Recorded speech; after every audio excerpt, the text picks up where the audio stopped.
we at the speed of latency could have watched that individual sitting in a prone position on top of the building without a spotter, would have instantly told me he was not of law enforcement in that area. Literally. So this one just goes, at the top of your phone, it just goes to my. So could you talk about your early experiences as being part of U.S. counterintelligence and as an asset manager in New York City? Sure. Yeah, that's a great place to start. It actually starts back to when I was 14 years old. I went to Valley Forge Military Academy. My grandfather and my father actually both served. My grandfather in World War II, my father right on the back end of Vietnam, but never had to ship out, God bless. But he did go to VMI. I went to Valley Forge Military Academy when I was 14 years old and actually had a music scholarship. So I was in the drum corps and the regimental band and traveled around the world playing music, but obviously had a very regimented routine when I was back at the academy and attending class and doing all the normal things I guess a high schooler would do, plus the military aspect of it. So it really started there. But when I left Valley Forge Military Academy, I went to Fordham University for a semester. And when I went to Fordham, I was recruited by the 323rd Military Intelligence Battalion. They were stationed under Fort Wadsworth. So I was kind of making a jump over to Staten Island and doing some work over there at Fort Wadsworth. But then about a semester into Fordham, that unit got disbanded and reformed down in Fort Meade, Maryland, because a lot of the intelligence was kind of moving to a more centralized point in Fort Meade. I also did some work out of Fort Dix in New Jersey, as they had some of the type of equipment that we worked with. But I was an imagery analyst, so I worked with satellite imagery and signal intelligence, so different forms of communications, essentially. And so that's, I was in the Army Reserves, so it was the reserve. So I was. How long were you in the reserves for? For 6 years active, but I had an 8-year contract that I separated 6 years in. Yeah. So, for while I was better half of when I was doing my undergraduate degree, I was serving as well. So simultaneous. And I had a guaranteed reserve forces duty contract, which, yes, persisted for about maybe 6.5 years or so. So what was the reason then? Because being in the military, you could have kept going and progressed up. What made you then kind of lead to, all right, I'm going to start segueing to something else? What was that? Because going from that to asset management to me, is a very different. It can be, obviously there's a lot of structure, but it's a very big jump. So what then led you to do asset management? Yeah. So again, when I joined the military, it was never with the intention of making it a career, which is exactly why I signed a GRFD, a guaranteed reserve forces duty contract. It actually legally makes sure that I would have to sign on another piece of paper to not be activated. I could have been activated and deployed. I never was. But to actually go active duty and be under an active duty contract, I would have had to break that contract and re-sign. In fact, they did want me to do that at one point. I did not do that because I was actually, I met somebody that I, at the time, was kind of in love with and wanted to move to New York City. And I was in business school at the time. So it's not quite a wild jump because I was simultaneously pursuing a business degree and then got a master's degree in finance from St. Joseph's University, is where I actually transferred to after that transfer from Fordham. I went to St. Joe's to be closer, kind of in between Fort Meade and Fort Dix. So, I definitely was very, very passionate about the capital markets. So ever since I was one of these weird kids from age 11, 12, I owned stocks and I was watching. That's so cool. You're using your dad's portfolio account and that's really cool. It's how I got introduced to it. So my parents were divorced. So my father would come back from New England and pick us up every other weekend to go drive down to Southern Jersey to spend the weekend with him. And whenever he picked us up, it was right around the closing bell. So right around 3 to 4 p.m. And he would be listening to 10-10 wins and they were always playing kind of the closing bell information. So I was always wondering what that was. And he, told me about it, even though he wasn't a big, successful trader, he was interested in it. It got me interested. So, yep. So when I moved to New York and when I decided, to start my career, I started a career in private wealth management. That's awesome. And, I think a lot of what you're doing right now is you're building a skill set and then become an entrepreneur, because we're going to get to your companies kind of there. But what did you really learn, being in the military? What did you learn from asset management? What were the biggest takeaways that you then applied to entrepreneurship and being a business owner? Yeah, leadership, discipline, accountability. Leadership is a lot about inspiring others to move towards their own potential.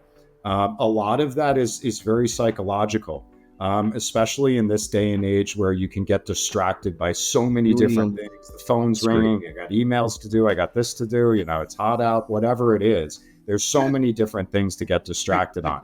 So really focusing on the mission and the effort, as small as it is, and even creating small bite-sized missions for yourself throughout the day.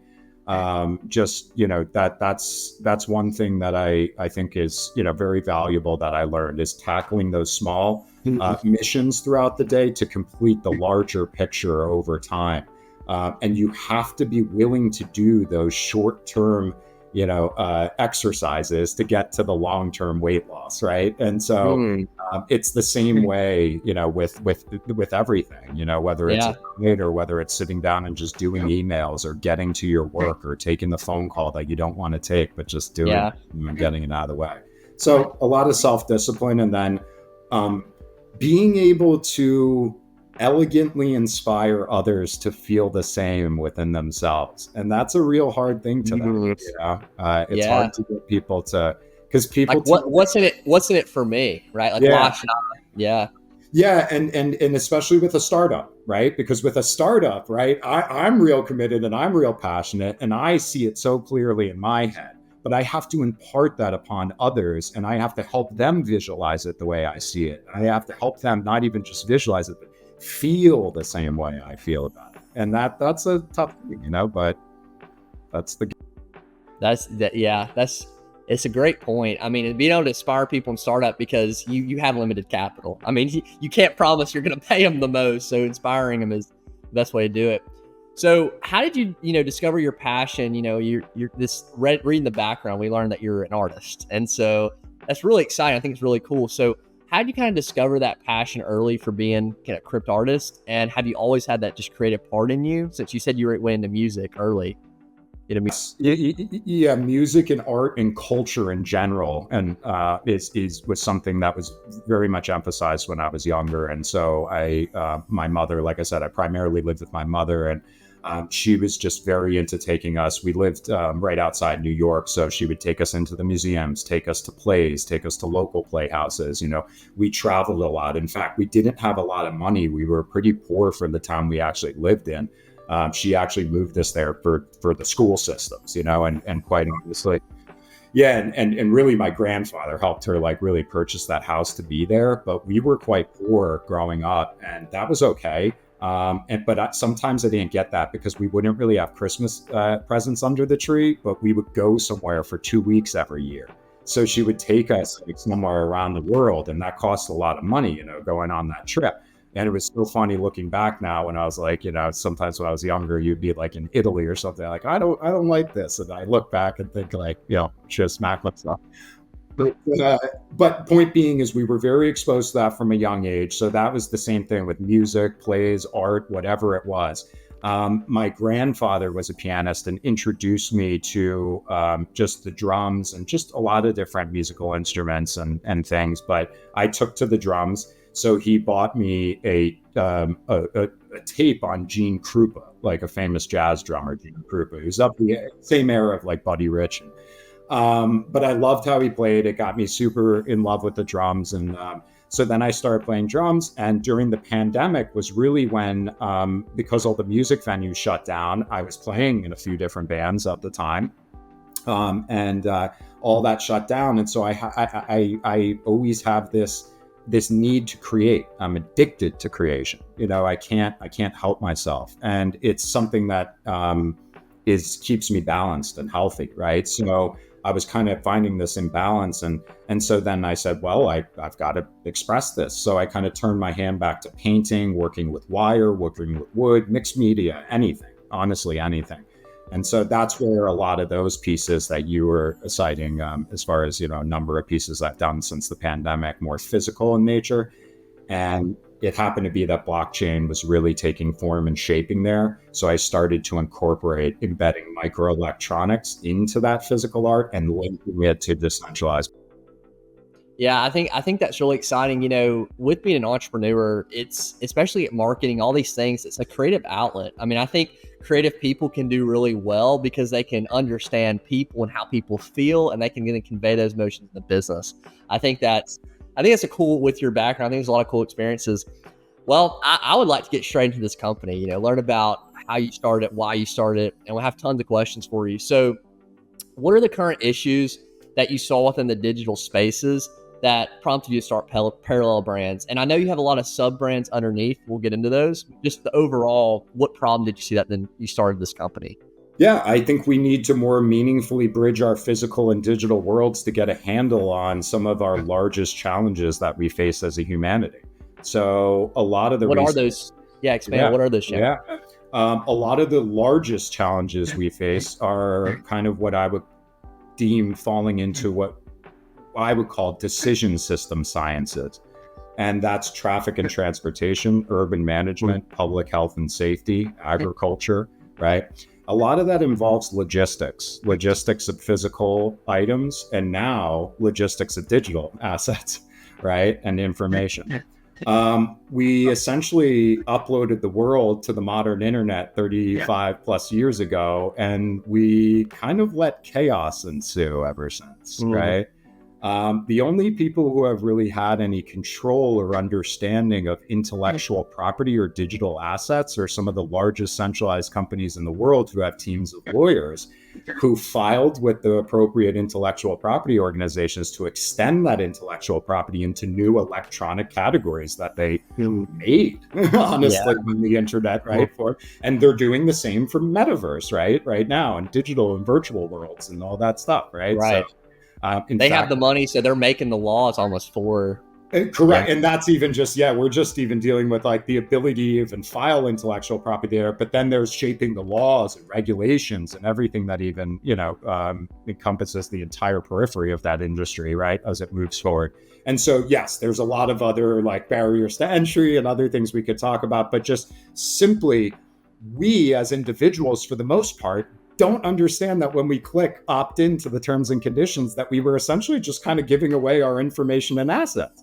And why would we know that? We don't, I mean, it's all ones and zeros. It's very intangible to me, right? Like, hey, where do you store your digital information and assets, right? If you ask the average person that, they may be like, if they do get it, they may be like, Google, right? Like, Right. Where's my Gmail? Where's my stuff? Is it on the cloud? The cloud, right? But most people, that's a buzzword, by the way, the cloud. What is that? It's just but the they cloud. don't really know what that means, right? They probably know as much about that cloud as they do electron clouds, right? And it's like they don't, it's like, where is it? I don't know. And so that's where we're kind of redefining things. I think if we could go 30 years ahead in the future and kind of peer back, that we would look back and say, oh, remember that, that period of time where we didn't really know how to use the internet, and we're going to start to custody our information and assets, or custody digital assets, and start to understand that a little better. And at first, it may be that you put a piece of art in your Apple Wallet, right? Right. Yeah, that's what we saw at the NFT. Well, NFTs was kind of that first, I guess, built on top of on the blockchain that people could kind of start to understand what this means. But yeah, continue to expand on that. Like, what other? There's a lot of confusion. And in fact, that gets us to what are the issues? The issues are we're in a very fragmented technological landscape where we are progressing so rapidly that we cannot keep up. So we need to start focusing on building infrastructure that can remain elastic and breathe with the state of an ever-changing technological landscape. So there's, in a way, that requires leadership, because somebody has to say, oh boy, we have a problem.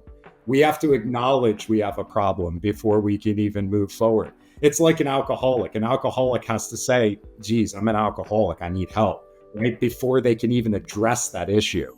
And so we have to basically understand that we've lost control of information and assets, and we have no ability to authenticate information and assets. How do I know Trump actually got shot in the ear?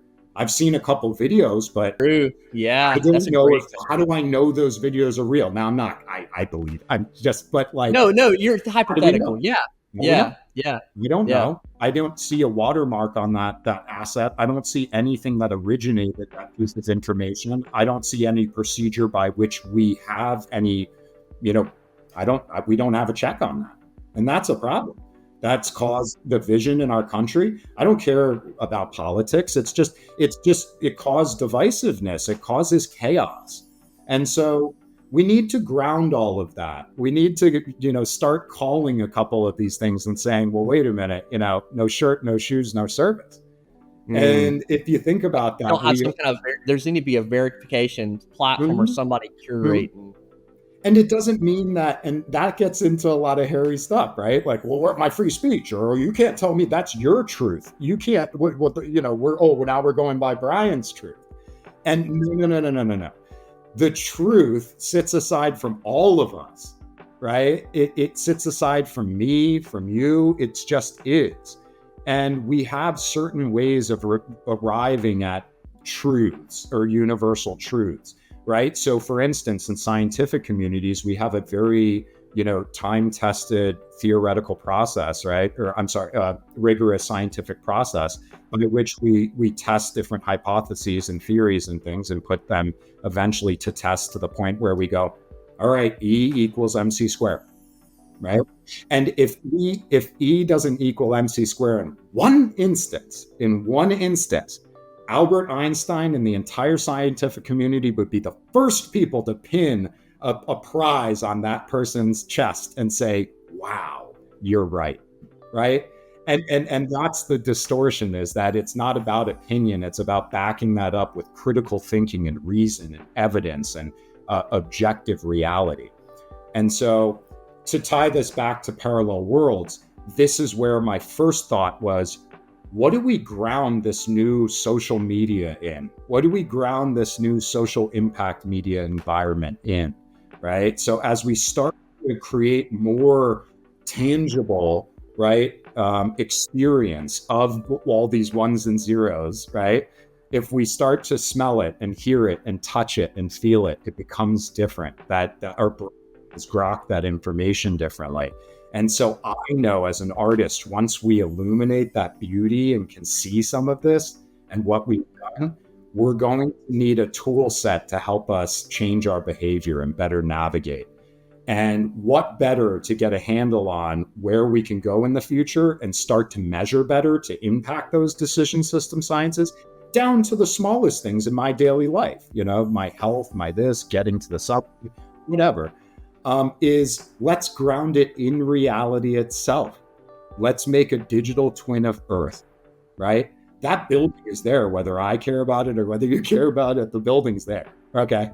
Well, the building's not, it's just there. It doesn't care about your opinion or whatever, it's there. And we map all that. It's called geographical information system data. And independent sources from all around the planet who aren't colluding with each other gather information and data from physical sensors embedded in the ground, embedded in buildings and asphalt, up in lights and trees and bees and whatever. We're about to get into that really quickly. I want to touch on just briefly on that because there's a lot to digest. But I think one of my questions I have just analyzing the business, who you mentioned these big corporations, they do have these team of lawyers that are protecting, that can figure out ways to protect intellectual property. Are you really solving this for the small, medium-sized businesses who don't have that infrastructure? Is that where you really come into play here? Solving for everybody. We will be the glue or the broker between all of those parties. So some of the largest swaths of intellectual property in the world, or just a game that you create, maybe, that everyone catches on to, right? If I create the next Pokemon Go, well, that's it. I created it. If Mattel does it, well, Mattel does it. But the point is all that would be underpinned by interoperable digital asset marketplaces, right? And we create flash licensing. And flash licensing is quite simply, say Nike wanted to gate their brand guidelines in a smart contract and extend their intellectual property to me so I can replace all the buildings with Nike swooshes. And then I'm going to take Mattel's Barbie intellectual property and use their colors. So I make like pink swooshes and they're all the buildings of New York. And everyone loves that layer of reality that I've created in XR. Well, then I token gate it. Oh, but I owe the royalty back to Mattel and Nike. So we create an automated procedure by which individuals like you or Nike or a mid-sized business can more meaningfully extend their intellectual property and allow for collaboration and co-creation and selling it forward more valuable. You say, wow. You're inspiring me. I want to work for you now. Like this. Well, think about this concept as a meme. That's awesome. Right now, companies are holding their meme because they're stuck in the old way of things. Like, I own it, right? I own the intellectual property, and you can't have it. And we're saying, no, you're screwing everything up. A meme becomes more valuable when you share it. You have to share it. You have to let everyone make it more valuable, right? Wow. I think now we have tools to like actually derive resource back to the individuals as they contribute. Yeah, I think you're seeing that with content. Before brands were and creators for music, like TikTok, before that, they were so protective of like, this is my song. Why are people sharing this without? But that in reality has exposed these artists and made them, way bigger than they ever would have been without people sharing it. Drake and The Weeknd, it's a perfect, right? So there was Drake and The Weeknd mashup. That song got nominated for a Grammy. It was illegal and it got taken down, but the people spoke. And see, when the people spoke, Grimes came out and Grimes said, I'll let you do that with my stuff. She instantly she did flash licensing. She said, hey, you can remix my songs. I just get 50%. Genius. That's the new way of doing things, I think, for sure. That's exactly right. We're moving from marketing and advertising paradigms to value add ones. Wow. That's really interesting. I want to get into the services that Parallel Brands offers and what they're offering, because you have on your website going through it, you have a couple of four main ones. We have immersive media solutions. We have digital twinning. We have 3D design and creative IoT. We have digital rights management. So I think for the audience out there learning more about your company, could you go through each of them, just summarize what each of these things are for the audience?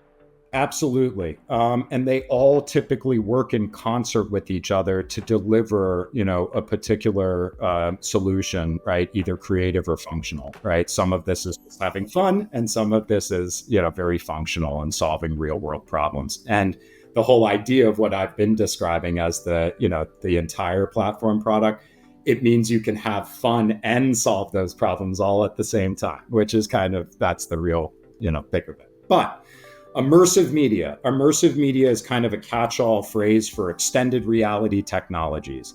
And everybody's very, confused, I think, by different terminology. But extended reality is kind of a catch-all that sits over all of this. Extended reality encompasses virtual reality, augmented reality, and mixed reality. And mixed reality is just augmented and virtual, right? Together in concert with each other. But extended reality is the hood that sits over all of that. So if we say XR experiences, that could encompass any combination of those that fall below. But essentially, it's taking information and assets and viewing them in more immersive ways in a virtual reality construct with depth and 3 dimensions. And in augmented reality, an augmentation of your current reality, or what we call more crudely a deployment of a 3D asset in your open environment or reality. And in the case of parallel worlds, when we use a digital twin, we can ground that asset geolocationally. So I can help Nike deploy a fashion show on the Champs-Elysees, on Fifth Avenue, and wherever in Germany, like that, with geolocational precision, and snap it right to that particular area on Earth, right? And so, being able to deploy that with real world context, right? Yeah. Because that's the key. That's the key that you've mentioned here is like time. And I think that's why the NFTs early, as people go, a lot of the projects died so early. And it was like, why? Because what is the value when people like they can touch, they feel it? What you're trying to do is say, no, this is how we make it real. This is how we bring it to our world consistently. That's Yes.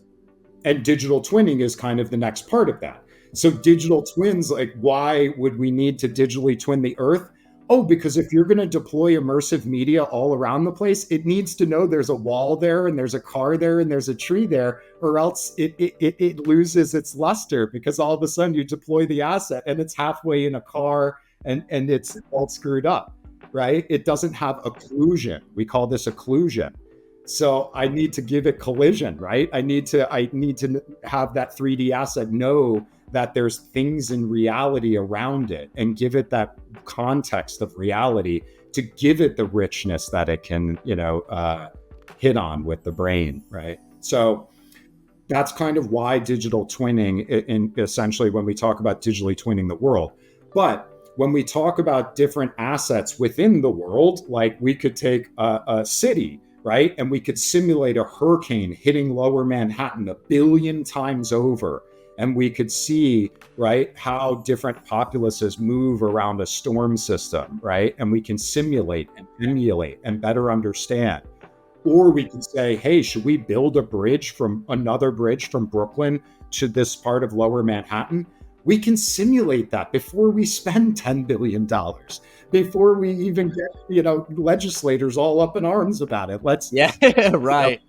Let's be a little smarter. So again, it's better measuring, it's better looking at things in a virtual system before we act them out physically, or looking at how things are reacting to a particular thing in a physical system, and then simulating and emulating in a virtual environment to better understand that thing, Wow. I think this is the perfect segue then. Then what is Metahattan, and what are you trying to show through this MVP? And then also, I think I'd like to know from the business side, explain the monetization approach behind this. Yeah. So Metahattan is a digital twin of New York City that first. Is it a 1-to-1, by the way? Is it 1-to-1?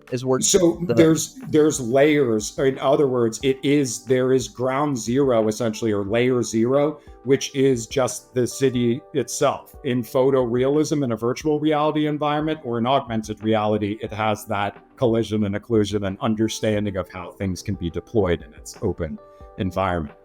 We then mirror that, though. So that's the beautiful thing about parallel worlds is if I deploy a piece of content in my layer of reality here, I can then invite my friend in who's in Japan, and that person may have put a headset on and they're now talking to me, and I'm literally standing in Central Park and they're perceiving me standing where I am standing in Central Park. It's teleportation. In real time, that's teleportation. I've allowed that person to be in space and time at the speed of latency and perceiving it in a collaborative sandbox setting. You're saying if it's exactly the same as if you be there, it simulates that, it feels real. Yeah. But no, what I think you were asking and what I'm trying to answer is that you have your own layer. I have my own layer. Wells Fargo has their layer. Allstate has a layer. The city of New York has a layer. We create firewalled off, encrypted, and secured presentation layers for you to stage, license, and deploy that content, right? So in other words, right, you extend your intellectual property via smart contracts and integrated blockchain marketplaces. Like I said, that could be you creating an NFT of your art, or that could be the city of New York selling the blueprints for the new MTA plan to like a city over in Luxembourg or something. I don't know, right? It could be anything, right? But the point is it's not one open XR world where everyone's running around all at once. No, it would be like thinking everyone's all on Kim Kardashian's Facebook all at once. You know what I mean? Yeah, it'd be crazy. It's overstimulation. Well, and it's like you think, of course the whole world can't be in one place, right? Which is kind of like where when people say we're creating the metaverse, it's like, no, you're not. You're creating a web page in the broader open spatial web. And your web page is now 3D and it has smell and touch and sight, or whatever, Yeah. No, I really appreciate you clarifying that, because I was trying to understand how this works. So what you're saying is that it's these sections of your own world that you can create. But the difference is that through the creative process, big brands, small brands can then license what you're saying are digital assets that you own But instead of where people are holding on to this, now it's like they can make money off this, and there's tracking on that. It's not like, oh, I made this piece of art, they're using it, and now I'm not making any money for it. Everybody's compensated for everything, and it creates this, experience where you're building these things otherwise never would have happened because you didn't have access to license and all this stuff. Exactly. You democratize the ownership of creativity, and you help people. And now you're starting to see why I left my former job and the light bulb went off. I can take all my creative and the other sides of my brain and mash all this together to help people better own and express their authenticity, right? Whether that's creatively or functionally or whatever, right? Or a combination. And so we call this prosumerism. It's not consumerism, it's producing and consuming. Prosumer. We're prosumers. Wow. We have been for a while. We just haven't derived the resource off of it. I haven't gotten a check. Have you gotten a check from any of these? Not yet. So it sounds like a bad MLM scheme. But let me answer one last thing, because you talked about earlier, how does IoT or smart products or New York Culture Club, which is our kind of what we call our phygital sister company.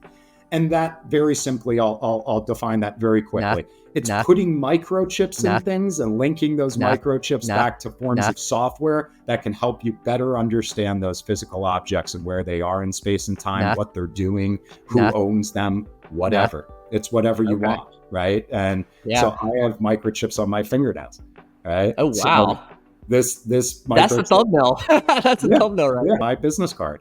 And it will send your business card and your information back if you just fill out the little thing. So people say, well, what does it do? And someone says, well, I have a Popple card, and okay, yeah, that's awesome too. I mean, some people were like, oh, it doesn't, it's just a business card. But see, that person, it's like they're holding a paintbrush and they're like, it's just a paintbrush. And I'm like, yeah, but you got to dip it in paint and you got to start painting the picture. The paintbrush the paintbrush isn't the thing. It's what you do with this. So then what did I do? I thought up, if we create a affiliate marketing program for salons, when someone goes, oh my gosh, I love your nails, where'd you get them done? Now when someone taps them and they book their nail appointment, I pay you a royalty. Wow. Interesting. So that's prosumerism. I'm producing and consuming. And consuming. Yeah, right? That's a new way to look at it. I haven't heard that term. That's new. This kind of this kind of goes to the next thing. What are there competitors in this space? Like, who are your main competitors? Like, who is this? I mean, there's competitors. There's your centralized competitors, so Roblox and Fortnite, and if I was sitting in front of a VC, I wouldn't say we don't have competitors. But no, those are competitors, but they're not really, because they're centralized institutions. So until they change their entire business model or their tune, they're going to keep losing tens of billions of dollars trying to market and advertise to people. And the problem is they're missing the broader shift here.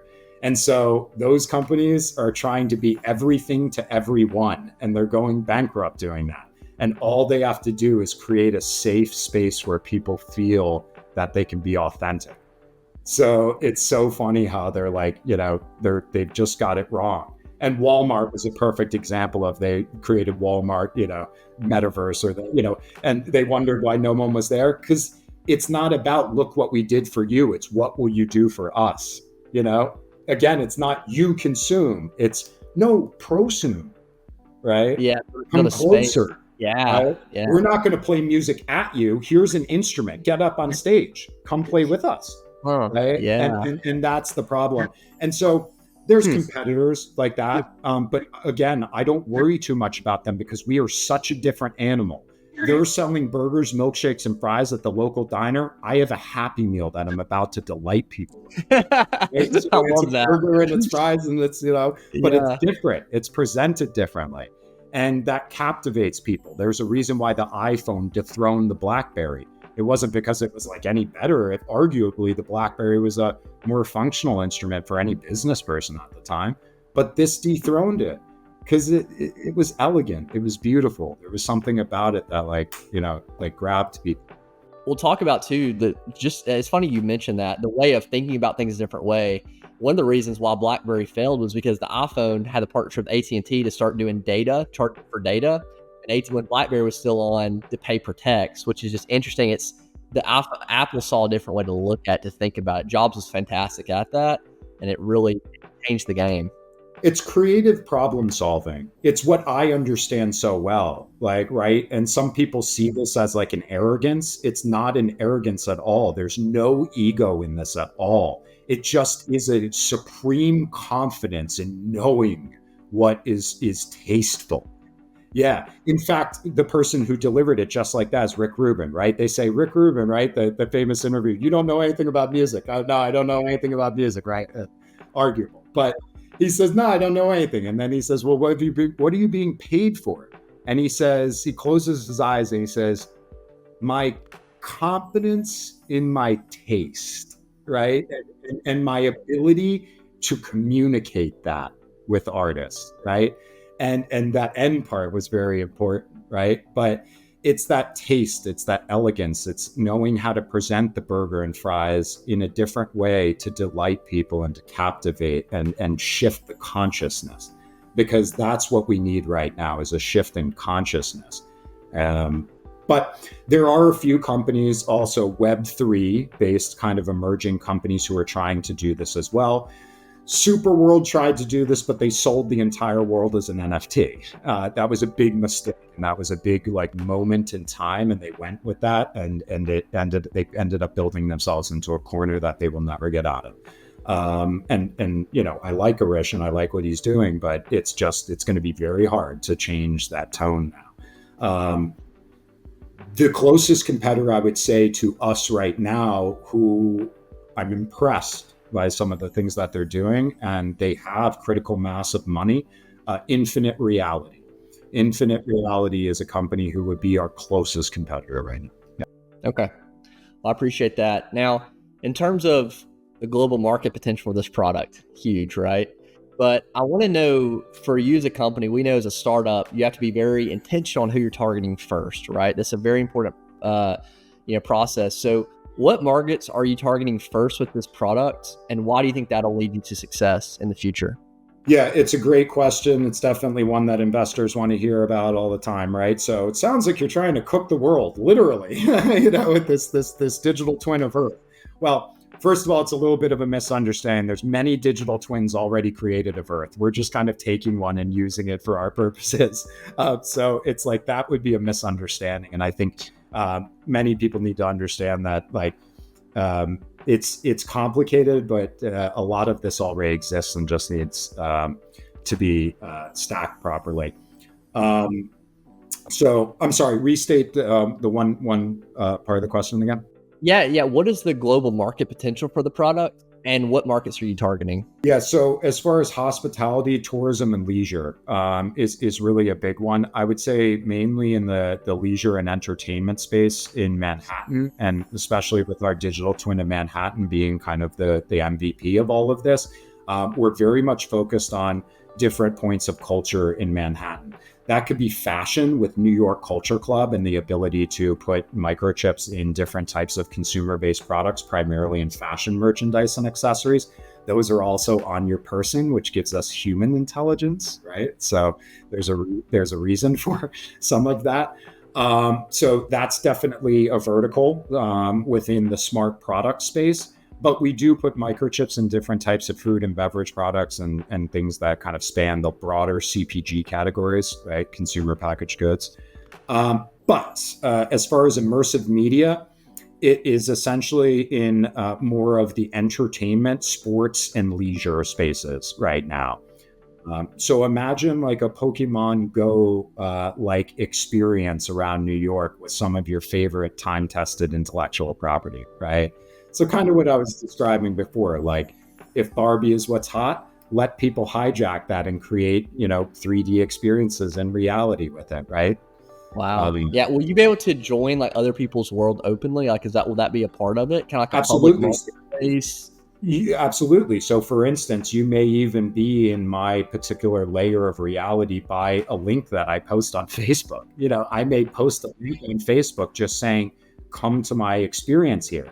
And that's another idea that is good to get across here is that we're building device agnostic, and that's a lot of the trickery. Is that this isn't just in a Vision Pro. A Vision Pro is going to be like going to the movies. That's like going to a haptic movie. It's like great, if you want the full depth and experience and you can't be there, perfect. But a lot of people, this is going to be the first thing.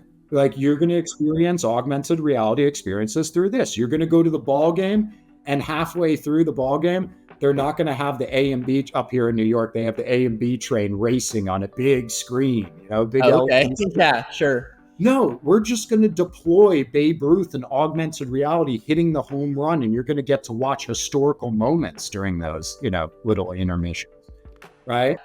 Yeah, using your phone. Like I like that you said that a medium that everybody already uses, right? The skin on the back of the seat in front of you has a QR code on it and illuminates those, and everyone's going to watch as they just watch the historical moment. But you can only do it being there too. Yep. Part of that experience. Or you're going to walk into, MetLife Stadium, and you're not going to realize, but that jersey that I sold you, that Jets jersey, it under the tag in the NFL, tagging, or Mitchell and Ness or whoever's doing that. No, Mitchell and Ness baseball, but whoever's doing the licensed merch, right? Maybe I have a microchip under there. And when you walk into the geofence threshold, your phone says, do you want to display your fantasy football stats above your head in augmented reality, right? Wow, yeah. Or it deploys a piece of immersive media in the lobby and it says, go this way to get your free drink, right?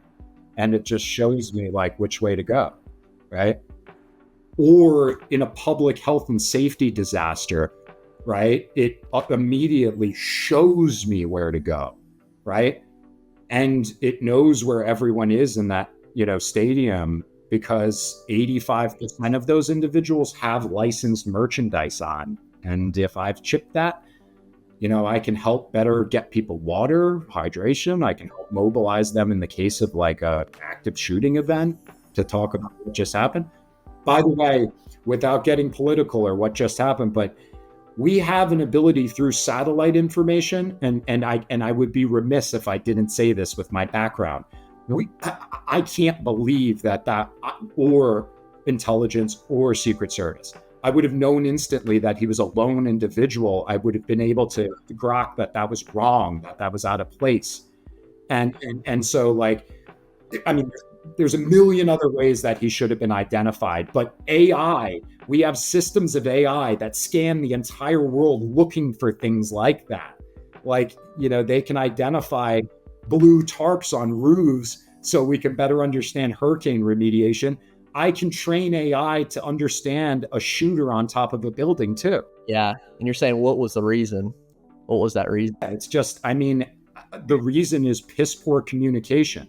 So we gather a lot of data and information, but I'll use the example, like the CIA and the FBI, we're not sharing it.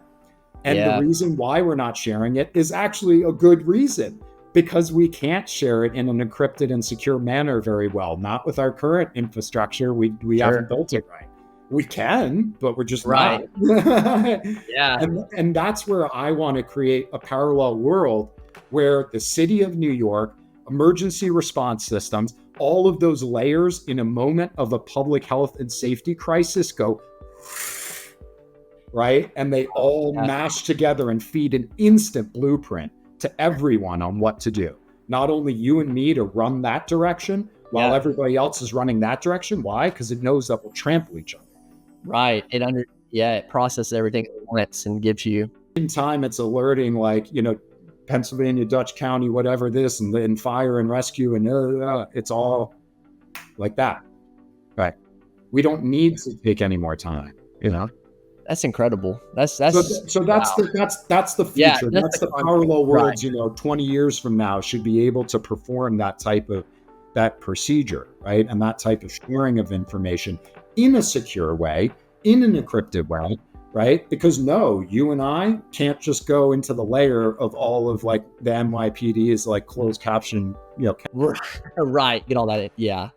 Right. It's a secure way of sharing information in a way that it benefits everybody at the same time, basically. Correct. And it might be, again, like that's like an intelligence or you know, a much more serious situation that we were just describing. But it could be subway X-ray vision to better understand, you know, the subways in New York City.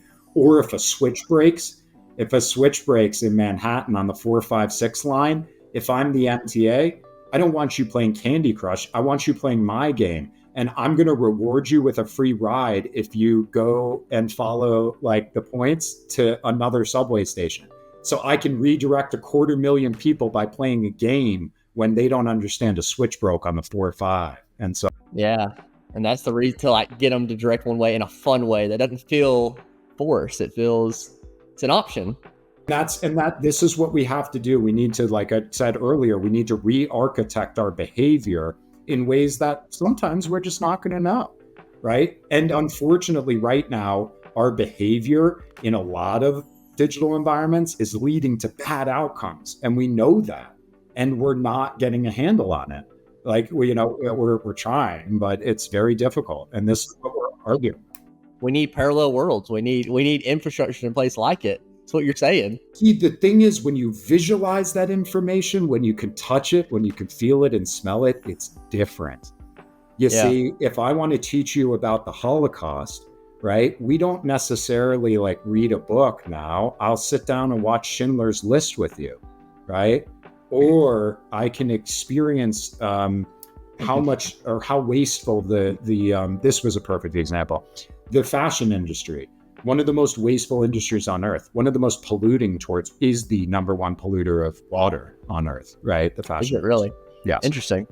And so that is something that they visualized over in Times Square recently. They had clothing falling in augmented reality, and it was stacking up, you know, as high as the skyscrapers. And they were like, here's a year's worth of like your trash, basically, you know? And it was like, show people. Yeah. It, like all of a sudden it's like, maybe I should not like do this or to go.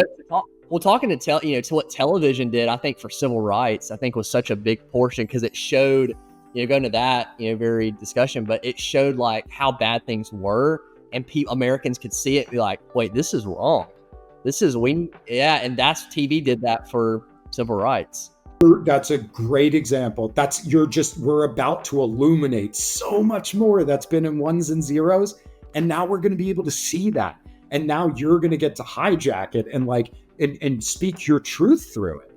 And again, I'm not telling people that I'm not going to say what you can do in your layer, as long as you're keeping people safe, right? As long as people are safe, like there are some terms and conditions. And most of our terms and conditions actually rely around objective safety and reality and things like that. Right? Because safety is not subjective. We've created laws that are very much concerned with physical safety, right?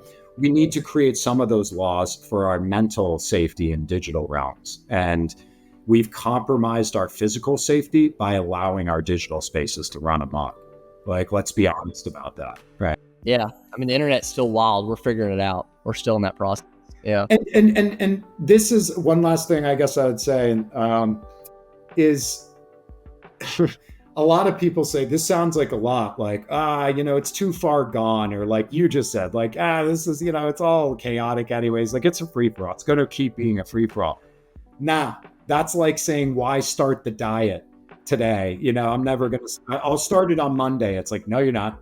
And then we go 10 more years. We'll start now. Nah, we got keep eating those brownies, those cookies, those cupcakes. Yeah. And we're fatter and fatter and fatter, and we're getting more inefficient and more wasteful. And we know it. So let's call it how it is. And let's start the diet today. And that can be a hard mental hurdle, right? That can be very hard. And that comes full circle back to leadership. And you have to believe that we can get to better waters to actually sail there. I think it's a beautiful way of looking at it, because I think especially right now, people are very discouraged with the current state of the nation and just how people go. But I feel how I've told my just people I've talked to, it's like a pendulum, and I feel like we've swung so far, and people are going to start being like, okay, let's I think let's get everything together. Start instead of starting problems, let's find solutions. And Yes. I feel confident in the future of America, future of everything we got going on, just from the pendulum swinging. I think a lot of people love this country, and then we want to see it do well, and I think we will. I Maybe that's the truly opposite. believe that. I truly believe that. Yeah, and I really like you saying that. I think that a lot of people feel that way. As much as we have these arguments and these little things, and there's a lot of fear and anxiety. In fact, I have the utmost empathy for that. I am actually very empathetic towards that. I am so empathetic that I'm not going to stand for it. I'm not going to let us keep suffering. I don't care. I'm going to try to do what I can do. And I'm going to bump into other people and I'm going to get them in our orbit. And we're going to wage a war of compassion on this stuff, and we already are. And we've made a lot of progress. And honestly, it's because of even moments like this where you give me a voice. Or it's so very important to allow us to speak to others about this and hopefully inspire you and the viewers and other people to say, wow, these guys really care. And it doesn't have to be me. I might just light your ember and you blow on that and go your own direction. But if it takes us in a better direction, great. I just think the biggest problem, and again, we have more questions, but I want to keep going real quick on this. But I just think the biggest problem is the inaction. I feel like we a lot of times inaction is the worst thing you can do, because you're not making anything better, you're not making anything worse, and you gotta. I feel like that's part of contributing is providing action in some way. And I feel like that's where we are headed, though, in a better direction. I feel like people are starting to take action now. Yes, but we need to, and this is where it is our job. We need to build technology in a way that is usable so it can be scalable to let people take action in the right ways. True, in a safe way. Yeah. Because people are feeling a bit paralyzed, right? They don't know, even though they know they want to take action in some cases, they're like, I don't know which way to go. And it's use this tech and use this thing and go to this platform. Now it's Threads and now it's this and now it's X and no, it's back to this. And the algorithms change. You got to post this. You got to hashtag that. You gotta have this thumbnail on YouTube.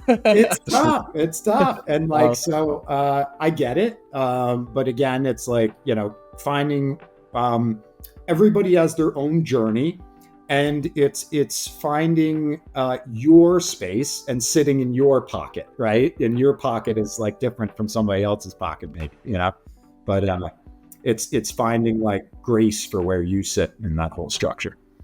I love that. Well, to go back to your company, what is the current roadmap? Where do you see, what is your current roadmap for the company in the next months, couple of years? Where do you see yourself going? Yeah, well, we're in the middle of a fundraise right now. So we are a roll-up, as you mentioned. So instead of trying to build the Happy Meal entirely myself, I found the best burger, the best milkshake, the best fries, and we all came together. And in fact, this is something that kind of goes dismissed sometimes, but we're a public benefit corporation who, again, is a roll-up of a number of different individuals and companies who have come together to work in co-creation, to work in collaboration. We're actually acting it out in a neo-corporate infrastructure. Like, we are literally acting it out in a manner in which to teach others and to show others and face this way from day one, right? Before we even have the blockchain and the marketplaces. Decentralization is not a technology. It's in your heart. It's not a technology. You have to swing the hammer at the nail, right? And so this is what we want to show others, is that we can build new ways of doing things. We can work together. We can come together. So that roll up requires that if we're going to put all those ingredients, together and to present it as the Happy Meal, we have to have our toy polished up, and it has to be a good toy, and we have to have our nice bag, and we got Ronald McDonald and the playground and everything else set up, right? Or else we get crucified in the court of public opinion. They say, the food was kind of good, but the bag was greasy. And Right, yeah. So we're trying to make sure, I'm trying to make sure I hold the line on that elegance and that beauty of the iPhone, right? And sometimes you got to stay in the laboratory and tinker with things before you go full on with it. And this is one of those things. It's a big idea. It's not selling widget number 1 or widget number 2. So there's a big vision here. Yeah, those big ideas, it takes time to mature a product. Not all products need that. Some can release the marketplace test over time, but you're building such a big idea, you need to really marinate the idea before it's released public, is what you're. it's actually one of the largest challenges that I go through as the CEO is having patience for that and reminding myself that this is normal. You have to have a gut check and go, you did this, bro. you went for this one. You could have gone and sold t-shirts or Right. whatever. Yeah, But you could have made money, retired on a beach, like that could have, yeah. But that's not what I want. I had that. I mean, I had a great financial services career. I mean, I'm not ashamed to say at 33, I was making almost $500,000 a year. I mean, I was fine. I was doing great. I wanted to change things. I had already gotten to the top of that whole thing, and I there wasn't many people on the other side of the hill. I wanted to go back and grab all the other people and help others, and that's where I found myself. I found that like boy I was when I was younger. I was like, wait a minute, I was meant to do this, and so I during the pandemic I went, I'm going to go do that. I'm going to not be the person who regrets and says, oh, I wish I did that at that moment. No, I just did it. And so fundraising is a big one right now. And that is securing that financing will help us deliver the public facing version of Metahattan. So we have, a product that we've built in the background. And again, it needs that polishing up to be able to receive people at the scale that we're promising, and allow them to remain safe. If I release the product today, it's too disorganized. It's not ready, right? So we need money to make it ready, and that's what we're pursuing right now. The roadmap then is within the next 6 to 8 months. If we can secure financing, hopefully over the next 2 months or so is what we're targeting before the election, or as we get to the election, we want to be done. Within about 8 months, 6 to 8 months, depending on if we close money tomorrow, more on the 6th. If we close later, 8. We should have Metahattan in a place where we will then premiere a large brand activation as the first kind of presentation. That's my next question. Go-to-market plan. Where are we at on that? Yeah. Yeah. So I can't tell you what it is because we have a very good idea, but let's just say there's a Pokemon-like Go game with some of your most nostalgic intellectual property in New York City that is going to be unleashed on the populace. And then we are going to unleash a little bit of that tool set, that immersive tool set, to let you start playing and painting and having fun, right? So first we're going to go, look what we did. What did you do? Look what we did. What will you do?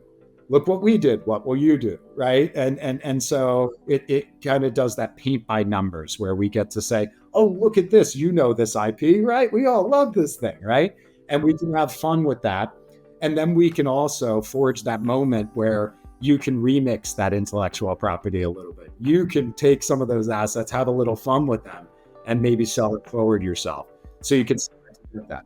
So basically part of that market strategy, like why people will adapt to early, is because you'll have this IP that people can license. So you're basically going to have it using a brand to leverage that. Hey, you can only do it through our platform. Come collaborate with us. And then people will be like, oh, wow, this is a new platform. Never heard about this. Let me collaborate now. And then physical merchandise that's associated with that. And then the gamification of that drives physical traffic to different retail locations in New York. So, I got these things. I've got to go unload them at such and such retail location to get the sweatshirt. Once I get the sweatshirt, that unlocks the thing that I can go here and get discounts at XYZ places because I've got the chip in my room now, right?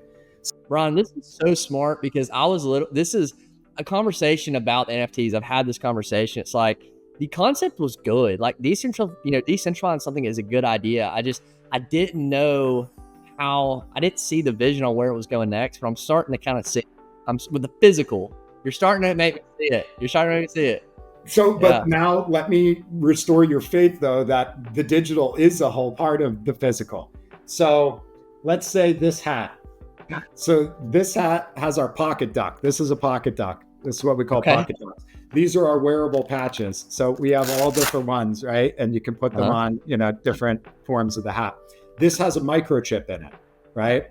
And so does the hat, right? So the duck has a microchip and the hat has a microchip. So when I pair this duck with this hat, it actually knows it's that rare combination of this particular hat that there's only 10 of, and there's only 5 of these ducks, right? Or whatever. Oh, wow. Yeah. So if I take the Nintendo duck and pair it with the Portal hat, and then I create these scarcity.